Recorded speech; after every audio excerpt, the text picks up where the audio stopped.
भन्छ नि सानोमा हुँदा त बार बार सानोमा स्टक क्यों हो हुँदा रहा है त यार? दसैँ पनि आउँथ्यो रे, तिहार पनि आउँथ्यो रे, यस, चलिए।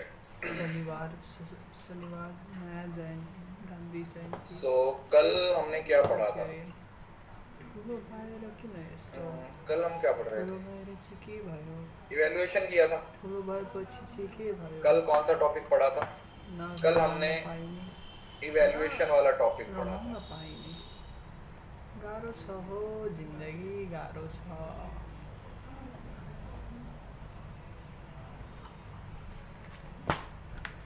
है ना? तो इवैल्यूएशन में हमें किरपैट्रिक तक मतलब वो खत्म हो गया था। एक बार मैं देख लेता हूँ उसके कुछ नहीं, उसके बाद तो टेबल ही थे, चार्ट वगैरह थे, वो आपने खुद ही पढ़ने थे। अभी कुछ इसके टेस्ट हैं, जैसे क्या बोलते हैं उसको, क्या बोलते हैं, इवैल्यूएशन टेस्ट, वो वाला टॉपिक पढ़ेंगे। CRT MRT, criterion reference assessment, norm reference testing और कुछ और तरीके की असेसमेंट है जो हमारे पास देखने को मिलती है। देखिए, दो तरीके की इवैल्यूएशन होती है, इवैल्यूएशन टेस्ट होते हैं, समझ रहे हो ना? मतलब अभी तक तो जो थे वो इवैल्यूएशन के मेथड थे। अभी तक जो आप लोगों ने पढ़ा उसमें हम क्या पढ़ रहे थे? उसके अंदर हम इवैल्यूएशन के मेथड्स पढ़ रहे थे। क्या कर रहे थे? इवैल्यूएशन के मेथड्स पढ़ रहे थे। लेकिन आज की क्लास में जो हम पढ़ने वाले हैं वो क्या है? वो है test of evaluation. Test of evaluation. तो टेस्ट ऑफ इवैल्यूएशन में हमारे पास जब हम किसी को इवैल्यूएट करते हैं तो उसके लिए अलग अलग तरीके के टेस्ट का इस्तेमाल किया जाता है, और उन टेस्ट क्लासेस में या उन टेस्ट के अंदर अलग अलग तरीके से स्कोर दिया जाता है, और उसके अकॉर्डिंग हम ये समझने की कोशिश करते हैं कि कोई बंदा किस स्टैंडर्ड को वो मीट कर रहा है। तो बेसिकली दो तरीके के टेस्ट आपको यहाँ पर देखने को मिलते हैं। पहला टेस्ट होता है जिसको आप बोल देते हो नॉर्म रेफरेंस टेस्टिंग।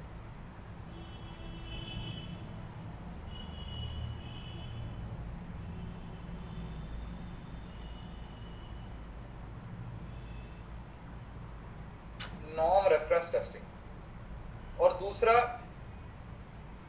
क्राइटेरिया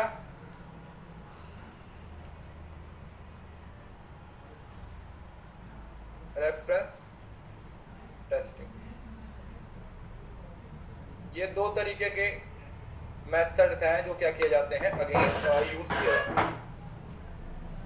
ठीक है,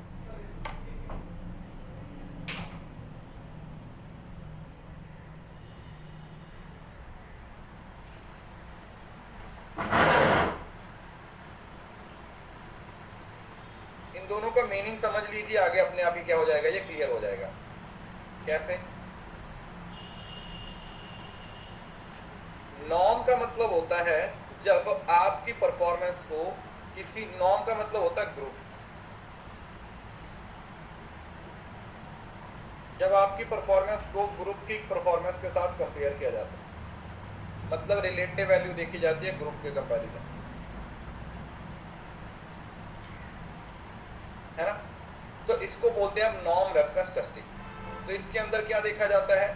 नॉर्म में एक ग्रुप होता है, कोई भी हो सकता है, वो डोमेस्टिक हो सकता है, नेशनल हो सकता है, किसी भी लेवल का ग्रुप हो सकता है, और उस ग्रुप के साथ आपको क्या किया जाता है? कंपेयर किया जाता है।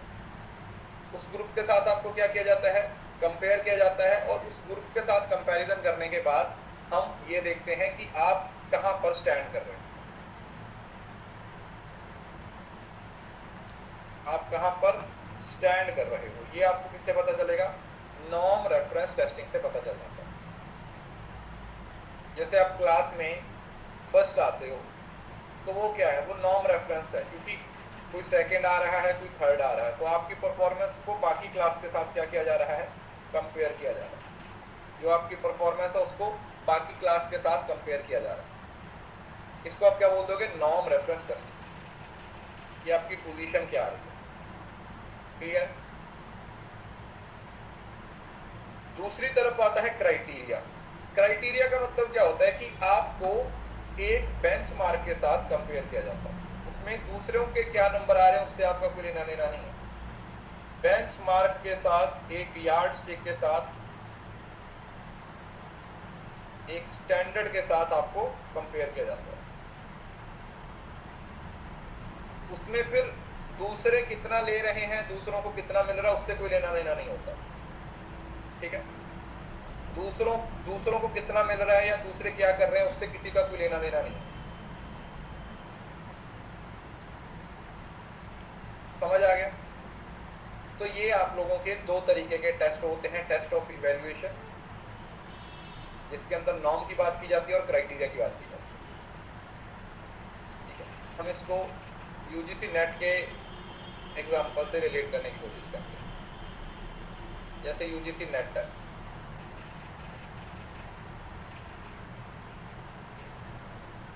अब इसमें क्राइटेरिया भी है,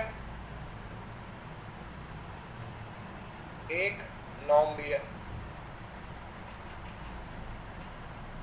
क्राइटेरिया क्या है कि प्लस पोस्ट ग्रेजुएशन में आपके 55% नंबर होने चाहिए, तो ये 55 सबको ही लेने पड़ेंगे। हर किसी को 55% नंबर है वो क्या करने पड़ेंगे, लेने पड़ेंगे, तभी हम बोलेंगे कि हाँ भाई आप इस क्राइटेरिया को मैच कर रहे हैं, है ना। आप क्राइटेरिया को मैच कर रहे हो कि 55% नंबर है वो आपके बाद अपने पोस्ट ग्रेजुएशन में होने चाहिए। अगर आपके इतने नंबर हैं तो ही आप यूजीसी नेट का एग्जाम दे सकते हैं, फिक्स्ड है ये, इस इर्रिस्पेक्टिव ऑफ एनी। इससे कोई किसी का मतलब किसी दूसरे के 70 आए हैं तो उससे आपके 55 पे कोई असर नहीं पड़ेगा, समझ रहे हो। किसी दूसरे के अगर 70 आए हैं, किसी दूसरे के 90 आए हैं, उससे आपका कोई लेना देना नहीं होगा। दैट इज ओनली 55% जो सबको चाहिए, 55% है वो सबको चाहिए, पहली बात। दूसरा आता है नॉर्म, दूसरा आता है नॉर्म। अब नॉर्म में क्या हो गया, जो आप लोगों का रिजल्ट आ जाता है, जो कट ऑफ जाती है वो नॉर्म है, क्योंकि कट ऑफ कंपैरिजन में आती है। जो कट ऑफ के अंदर आएगा सब लोगों में से वो आगे बढ़ेगा, और जो नहीं आएगा वो बाहर हो जाएगा, और ये ज्यादातर परसेंटाइल में होती है। ये किसमें होती है, परसेंटाइल में। किसमें होती है, परसेंटाइल में होती है। ठीक है जी, डिफरेंस समझ आ गया। तो क्राइटेरिया एक स्टैंडर्ड है और सबके लिए उस स्टैंडर्ड को मीट करना जरूरी है। It is a standard and it is compulsory for everyone to meet the standard. हर किसी के लिए उस स्टैंडर्ड को मीट करना क्या है, जरूरी है। हर किसी के लिए उस स्टैंडर्ड को मीट करना क्या है, जरूरी है। लेकिन जब हम कट ऑफ की बात करते हैं तो कट ऑफ में दूसरे लोगों के कंपैरिजन आपके कितने नंबर आ रहे हैं। तो ग्रुप में आप फर्स्ट आ रहे हो, सेकंड आ रहे हो, थर्ड आ रहे हो, यहाँ पर 55% आ रहे हैं, सबके आ रहे हैं, इससे कोई फर्क नहीं पड़ रहा।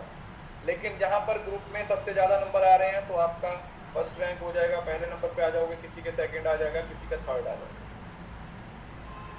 ठीक है, तो this is basic difference between criteria and norm reference test. जैसे क्राइटेरिया है, अब जैसे क्राइटेरिया में इस लड़की को एक स्केल के साथ कंपेयर किया जा रहा है, दैट मीन्स ये एक स्टैंडर्ड है, ये एक बेंचमार्क है। जैसे आप आर्मी में जाते हो तो आपको पता है कि अगर आप आर्मी में जाना चाहते हो तो आपकी हाइट है वो 5 फीट 7 इंच 10 इंच जो भी है, वो भी उनका क्राइटेरिया, तो उसको आपको मीट करना पड़ेगा, अदरवाइज आप आर्मी में नहीं जा पाओगे। तो वो सबके लिए बराबर है। So it is establish criteria और ऑब्जेक्टिव। एलिजिबिलिटी है, क्वालिटेटिव क्वांटिटेटिव किसी भी तरीके से हो सकता है, mastery, objective, reference and competence. Criteria reference testing compare students knowledge and skill against the pre determined standard. एक पर्टिकुलर स्टैंडर्ड होता है, उस स्टैंडर्ड के साथ आपकी परफॉर्मेंस को क्या किया जाता है, कंपेयर किया जाता है। जो भी वो परफॉर्मेंस है आपकी, उसको क्या किया जाता है, एक स्टैंडर्ड के साथ क्या किया जाता है, कंपेयर किया जाता है। In criteria reference, the performance of the student does not affect the student's score. Obviously बात है, अगर इस स्केल के साथ आपको कंपेयर किया जा रहा है तो किसी दूसरे के कितना हाइट है, कितना वो है, उससे कोई लेना देना नहीं। आपको सिर्फ इस स्टैंडर्ड के साथ मैच करना है, आपकी परफॉर्मेंस को इस स्टैंडर्ड के साथ मीट करना, जो सबके लिए जरूरी है। सो नॉर्म में क्या हो गया, नॉर्म में फिर आपको दूसरों के साथ कंपेयर किया जाता है, क्वांटिटेटिव होते हैं ज्यादातर, और एक ग्रुप के साथ कंपेयर किया जाता है। Norm reference test compare students performance against the performance of their peer, कि उसके जो दोस्त हैं, जो साथी हैं, वो कैसी परफॉर्मेंस कर रहे हैं, वो किस तरीके से परफॉर्म कर रहे हैं, जब आपको उसके साथ कंपेयर किया जाता है। When we measure one's relative position in well-known group, norm reference. तो बता दिया, जैसे कोई बच्चा है वो 10वीं क्लास में रैंक फर्स्ट आया, तो वो जो फर्स्ट रैंक आया तो वो उसकी रिलेटिव पोजीशन है दूसरों के कंपैरिजन में, ठीक है। कोई सेकंड आया होगा, कोई थर्ड आया होगा। तो इस वजह से जो नॉर्म रेफरेंस टेस्टिंग है वो आप लोगों की ग्रुप के साथ कंपैरिजन की बात करता है, इसके साथ कंपैरिजन की बात करता है, ग्रुप के साथ कंपैरिजन की बात करता है। अब नॉर्म होता है, नॉर्म का मतलब हुआ ग्रुप। अभी इसमें हमारे नॉर्मल डिस्ट्रीब्यूशन कर्व बनती है, जिसमें अगर राइट साइड पे आता है आपका रैंक तो अबव एवरेज होता है, यहाँ पर आपका एवरेज स्कोर होता है, और इधर आते हो तो बिलो एवरेज स्कोर होता है, ठीक है। यहाँ पर क्या होता है, बिलो एवरेज स्कोर हो जाता है। राइट साइड पे आओगे तो एवरेज अबव एवरेज से ज़्यादा होगा, और अगर बिलो एवरेज आ रहा है तो इस साइड पे होगा।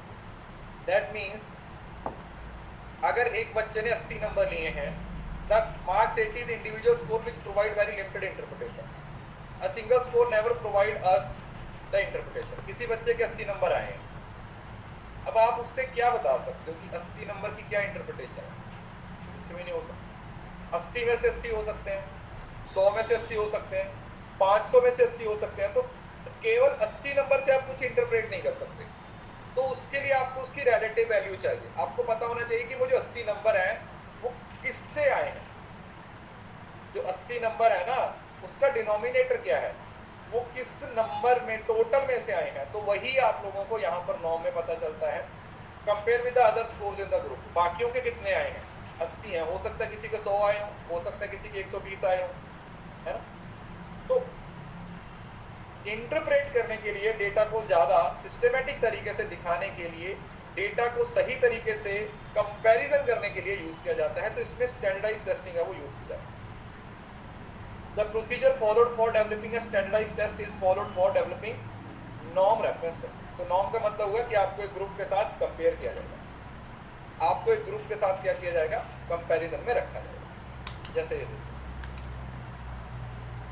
जैसे स्कोर 40 आया तो 97% है, तो आपकी परफॉर्मेंस को, नॉर्म का मतलब क्या है, ग्रुप है। बस इतना बात आप लोगों ने याद रखनी है। नॉर्म का मतलब क्या हुआ, नॉर्म का मतलब हुआ ग्रुप।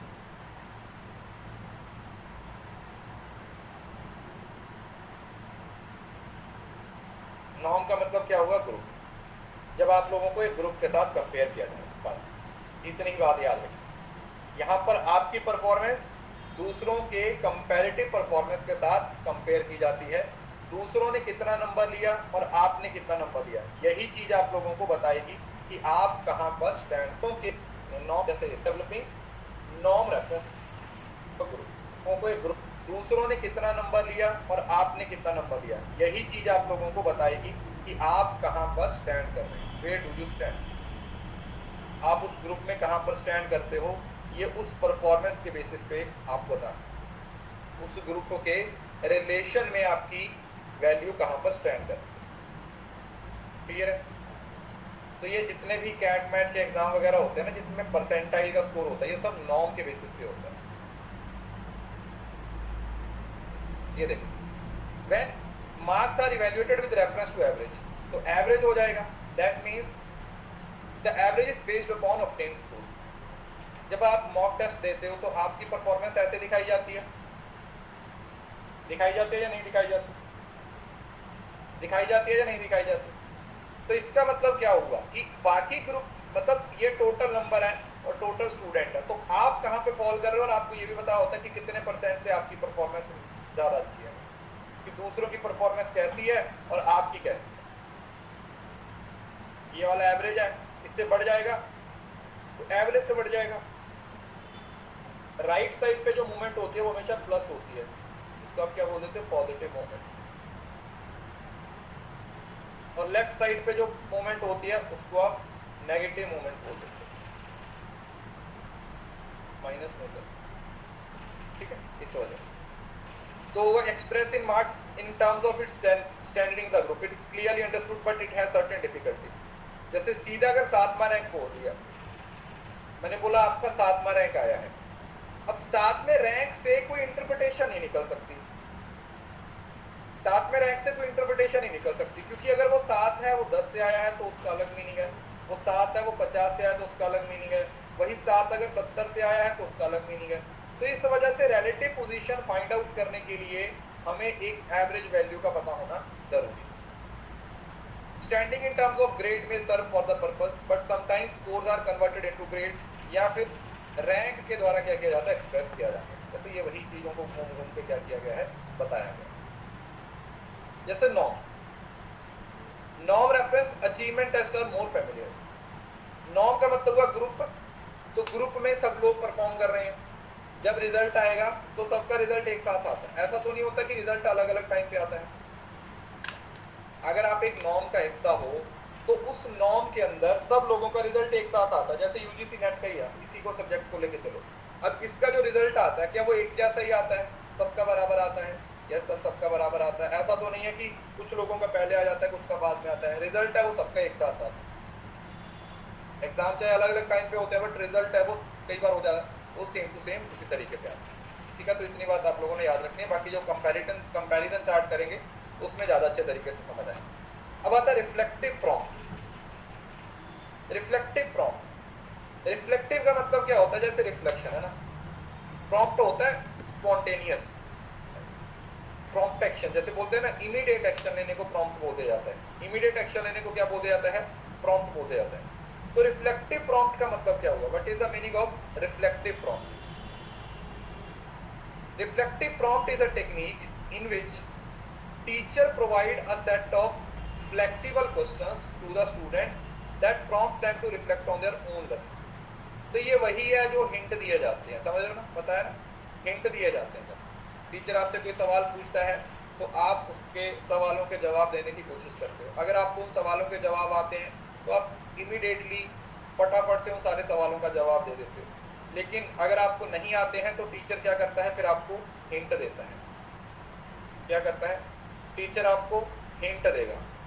टीचर आपको बताएगा कि नहीं इसका ये है, इसका ये है, तो आप समझने की कोशिश करते हो कि इसका अगर अच्छा ये हो सकता है, इसका आंसर ये हो सकता है, और उसके अकॉर्डिंग क्या करते हैं? हम रिजल्ट निकालने की कोशिश करते हैं। प्रोबिंग भी बोल सकते हो, you call it probing.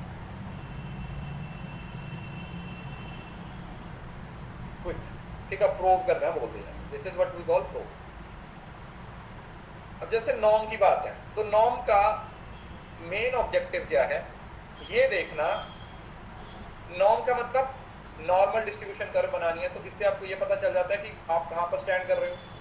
To rank each student with respect to the achievement of other in broad area of knowledge, कि बाकियों के साथ कंपेयर किया जाए तो आप कहां पर स्टैंड कर रहे हो, ताकि हाई और लो अचीवर्स के बारे में पता चल सके।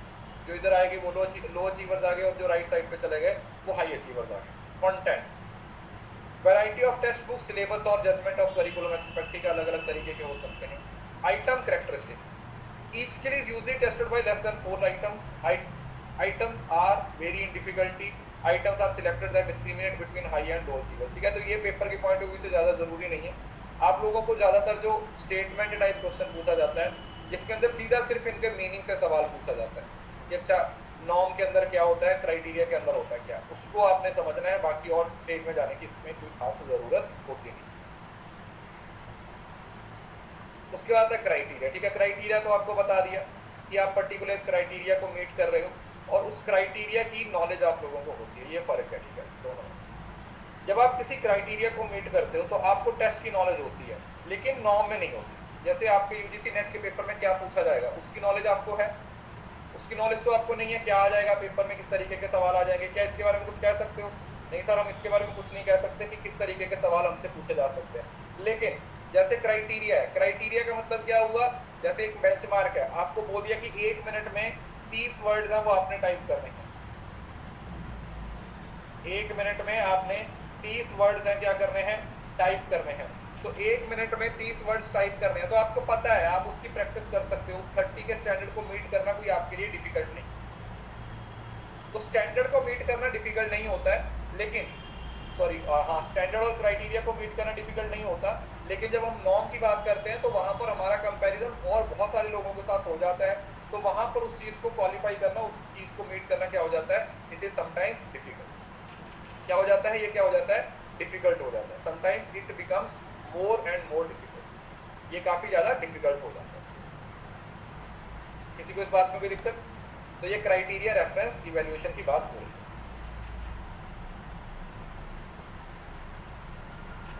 Students performance against a goal, specific criteria, standards की बात कर दी है। क्राइटेरिया फिक्स है, आप लोगों ने सिर्फ अपने नेट की जो बात है उसको याद रखना है।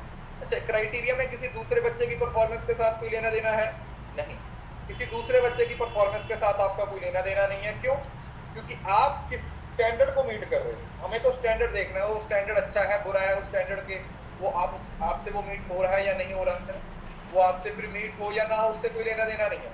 लेकिन आपकी परफॉर्मेंस को किसी दूसरे की परफॉर्मेंस के साथ कंपेयर नहीं किया जा रहा, सिर्फ और सिर्फ खुद की परफॉर्मेंस और उस बेंचमार्क की परफॉर्मेंस के साथ आपको कंपेयर किया जा रहा है।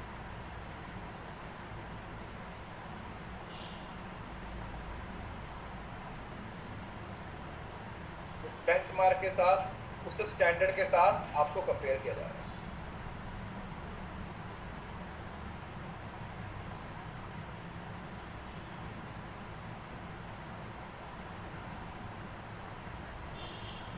क्लियर है? समझ आ गया? देखो यहां पर अगर आप नॉर्म और रेफरेंस की बात करो, नॉर्म का मतलब क्या हुआ, आपको ग्रुप के साथ कंपेयर किया जा रहा है, तो ग्रुप में जनरल चीजों को ही फोकस किया जाएगा, ठीक है, जो सबके अंदर होंगे। यस और ग्रुप में कंपेयर किया जा रहा है, तो ग्रुप है तो बहुत सारे लोग हैं, तो एक जनरल चीज पे काम कर रहे होंगे। लेकिन क्राइटेरिया है, उसमें कुछ स्पेसिफिक ऑब्जेक्टिव होता है, जैसे टाइपिंग टेस्ट हुआ या फिर ड्राइविंग टेस्ट हुआ या कुछ भी हो सकते हो। Purpose of testing, spread students out along a continuum of ability और proficiency, assess the amount of material known by each student। यहाँ पर देखा जाता है कि बच्चों के अंदर कितनी प्रोफिशिएंसी है, बच्चों के अंदर कितनी प्रोफिशिएंसी है। और यहाँ पर क्या देखना है कि जो मटेरियल है, क्योंकि देखो इधर तो आप लोगों को ऑलरेडी पता है ना, इधर तो आप लोगों को कंटेंट पता है, लेकिन उस कंटेंट की आपको कितनी नॉलेज है ये क्राइटेरिया से बताया जाएगा। जैसे अभी बताया कि अगर 1 मिनट में 30 वर्ड को टाइप करना, तो वो आपको ऑलरेडी पता है, तो आप उस मटेरियल को कितने अच्छे से जानते हो और उसको कितने अच्छे से परफॉर्म कर पाते हो, ये आपका किसके अंडर आएगा, this will come under criteria.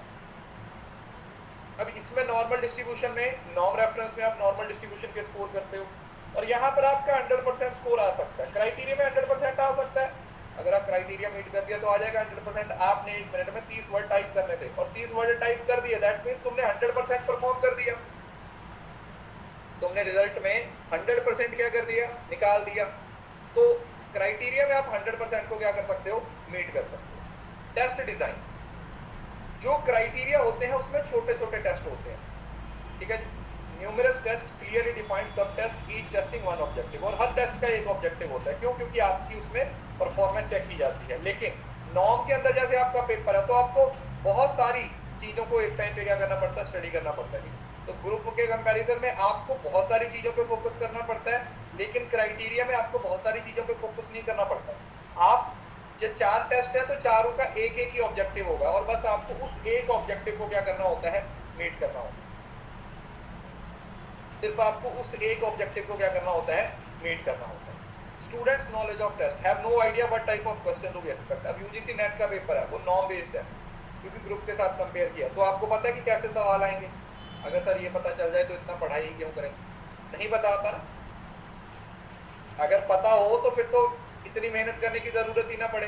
तो इस वजह से यहाँ पर तो अननोन होता है, आपको पता नहीं होता क्या आइडिया है, लेकिन क्राइटेरिया में अंदर सब पता होता है, आपको एग्जैक्टली पता होता है कि आप क्या करने वाले हो, और आपको वो चीज नॉलेज होती है। जैसे आपका भी आज टाइपिंग टेस्ट है, तो आपको पता है ना कि मेरा टाइपिंग टेस्ट है, तो मुझे उसकी प्रैक्टिस करनी है। तो इस वजह से क्राइटेरिया में आपको उस चीज की नॉलेज होती है, लेकिन नॉर्मल रेफरेंस में आपको उसकी नॉलेज नहीं होती। उसके बाद ये और भी इसके चार्ट वगैरह दिए हुए हैं, ठीक है, अगर आप पढ़ना चाहते हो तो आप इसको पढ़ सकते हो। इसके अंदर दो और टेस्ट होते हैं, एक होता है मैक्सिमम परफॉर्मेंस टेस्ट,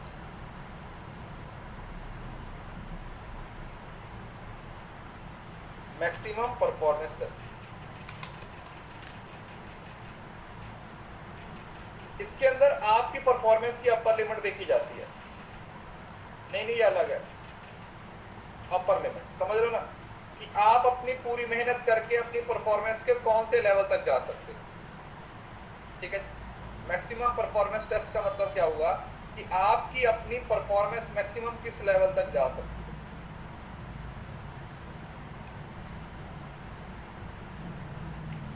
किस लेवल तक आप क्या कर सकते हो, परफॉर्म कर सकते हो। परफॉर्मेंस का लास्ट लेवल वो किसके अंडर आता है, वो अपर लिमिट देखी जाती है। और कुछ होते हैं एटीट्यूड टेस्ट। एटीट्यूड टेस्ट कई बार आप लोग पढ़ोगे, क्रिटिकल इवैल्यूएशन टेस्टिंग भी बोल देते हैं। क्रिटिकल टेस्ट वो बिहेवियरल टेस्ट होते हैं, बिहेवियरल टेस्ट जहां पर आपके बिहेवियर को टेस्ट किया जाता है। मैं बताता हूँ,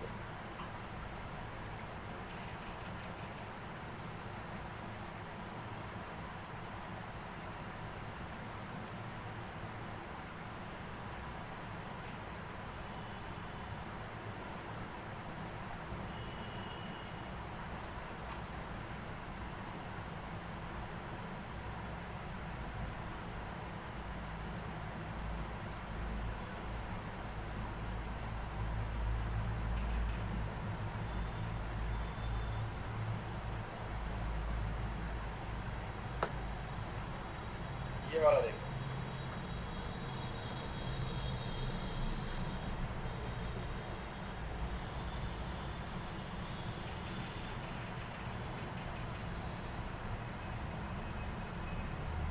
इसको बोलते हैं मैक्सिमम परफॉर्मेंस टेस्ट। कौन सा, maximum performance test. What individual can do when performing at their best, कि जब एक बंदा अपना 100% दे रहा है, जब एक बंदा अपना बेस्ट दे रहा है, तो वो कहां तक जा सकता है। वो उसके एप्टीट्यूड टेस्ट हो सकते हैं और अचीवमेंट टेस्ट हो सकते हैं। अरे ये अलग टाइप है यार, क्यों नहीं समझ रहे।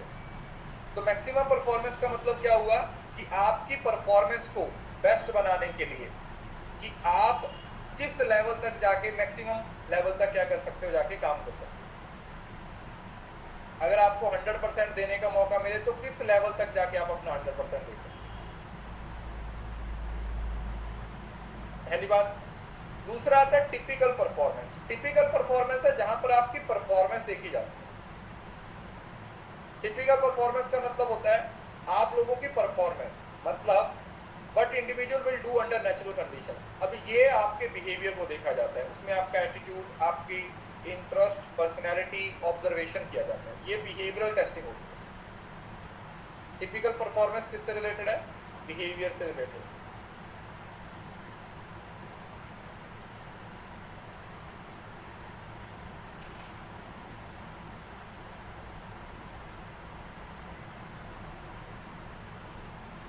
बिहेवियर टेस्टिंग की बात, किसकी बात की जाती है, बिहेवियर टेस्टिंग की बात की जाती है। बिहेवियर टेस्टिंग कि हमें अपने बिहेवियर को किस तरीके से टेस्ट करना, ठीक है। तो ये दो तरीके के टेस्ट भी आपके पेपर में कई बार पूछ दिए जाते हैं। उसके बाद इसके चार्ट्स वगैरह अगर आप पढ़ना चाहते हो तो पढ़ सकते हो। यहाँ पर कुछ टेस्ट आते हैं, ये इंपॉर्टेंट है। डायग्नोस्टिक का मतलब क्या होता है, ये हम ऑलरेडी पढ़ चुके हैं, है ना। डायग्नोस का मतलब क्या होता है, जब कोई प्रॉब्लम होती है और उस प्रॉब्लम को आइडेंटिफाई किया जाता है और उसका सोल्यूशन होता है। तो डायग्नोस्टिक टेस्ट होते हैं किसी की डिफिकल्टी को अंडरस्टैंड करना। These tests help us identify area of learning in which a learner may need a remedial course. तो डायग्नोस टेस्ट तब परफॉर्म किए जाते हैं जब कोई बंदा किसी चीज में कोई डिफिकल्टी फेस कर रहा है। जब कोई बंदा किसी पर्टिकुलर एरिया में एक डिफिकल्टी फेस कर रहा है और उसको उस डिफिकल्टी से बाहर निकालने की हम क्या करते हैं, कोशिश करते हैं, ठीक है। वीक एरियाज की बात करते हैं। डिफिकल्टी है, उसको कुछ सीखने में दिक्कत आ रही है, तो फिर हम पीछे की तरफ क्या बोलते हैं, लर्निंग डिफिकल्टी भी बोल सकते हैं। call it learning difficulty.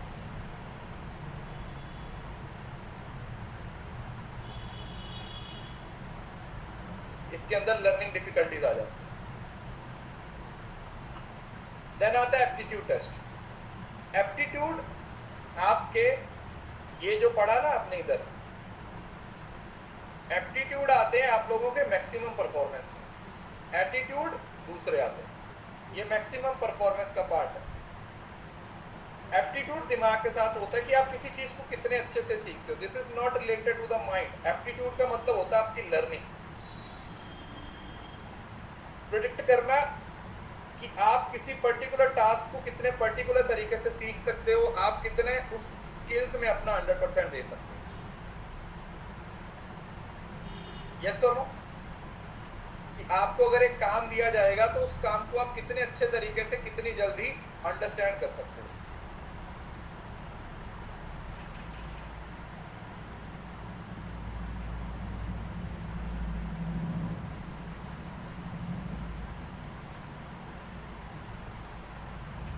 ठीक है जी।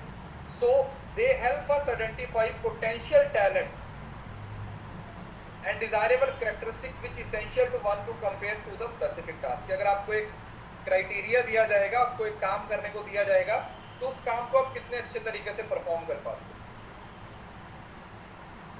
उस काम को आप कितने अच्छे तरीके से परफॉर्म करते हो, that comes under aptitude test. Then आ जाता है अचीवमेंट टेस्ट। अचीवमेंट होता है हमेशा एंड में, समझ रहे हो? अचीवमेंट का मतलब है कि आपने कोई टास्क कंप्लीट किया, परफॉर्म किया,